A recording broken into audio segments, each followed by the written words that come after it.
Nongeye kubasuhuza muri kumwe na Emmanuel Nshimiyimana kuri channel Ubwiru. Uyu munsi tugiye kuganira umutwe w'amagambo uvuga ngo ese aho turacyafite icyerekezo.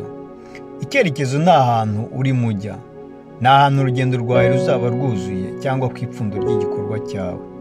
Nk'iyo utangiye kubaka inzu, iyo inzu yawe ibaye nk'uko wabiteguye, uba ugeze ku cyerekezo. Iyo bihuye n'igishushanyo mbonera cyawe kuva ku rufatiro kugeza ku kuzura kwayo.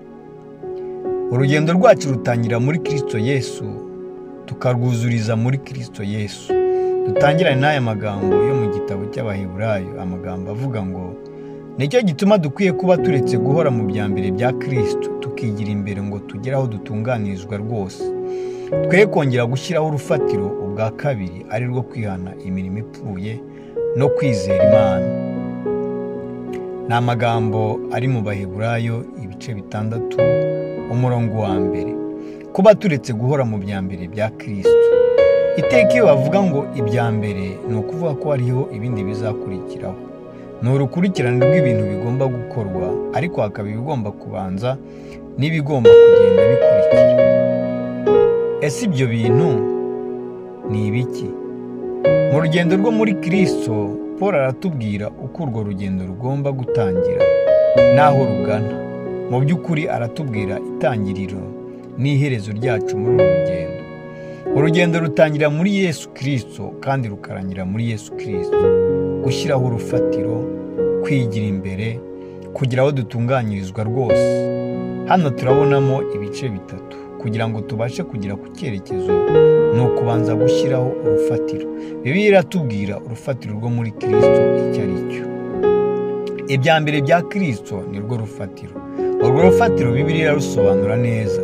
Ni ukwihana imirimo ipfuye no kwizera Imana. Ntabwo ushobora kubaka inzu ngo izahagarare igihe utayihaye urufatiro. Abenshi batangiye kubaka ariko nta rufatiro. Abandi bararwubatse rurasenyuka kubera kurekeraho ntibigire imbere. Ese urufatiro rwawe rurubatse? Kwihana imirimo ipfuye no kwizera Imana, ibyo birahari. Abari muri Kristo mbere na mbere tugomba kubanza kubaka urufatiro, maze nyuma yo kubaka urufatiro tukabona gukomeza. Burya bari ubona ukibaza uti mbese basenga iki? Nuko nta rufatiro bigeze bubaka. Bene data, twubake duhereye ku rufatiro, ari rwo kwizera no kwihana imirimo ipfuye. Kwigira imbere cyangwa se gukomeza. Hari ubwo umuntu yubaka urufatiro ariko ntakomeze kubaka. Iyo hashize igihe kinini yararekeye aho kubaka, ibyo yubatse birangirika. Niyo mpamvu ijambo ry'Imana ritubwira ko tugomba gukomeza tukigira imbere. Ntidukwiye kuguma gusa mu byambere bya Kristo. Dukwiye gutera intambwe tukigira imbere. Hari ahandi, hari ubundi bumenyi, hari izindi mbaraga, hari iyindi ntambwe mu kwizera. Ubuzima bwose bwo mu mwuka, aho waba ugeze hose, intambwe yo gutera iracyahari kugira aho dutunganyirizwa rwose. Iki ni icyerekezo nyacyo cy'umukristo wese. Nyuma yo gutangira, ntihabeho gucika intege ngo umuntu ahagarare tugakomeza tukagenda. Icyerekezo ni uko tugera aho dutunganyirizwa rwose. Paul yarabisobanuye muri ayo magambo ati kugeza ubwo twese tuzasohora kugira ubumwe bwo kwizera no kumenya umwana w'Imana, kandi kugeza ubwo tuzasohora kuba abantu bashyitse bageze ku rugero rushyitse rw'ikigero cya Kristo. Ayo ni amagambo ari mu gitabo cy'Abefeso ibice 4 umurongo wa 13. Dusoze twibaza dutya tuti, ese urufatiro rwanjye ruhagaze rute?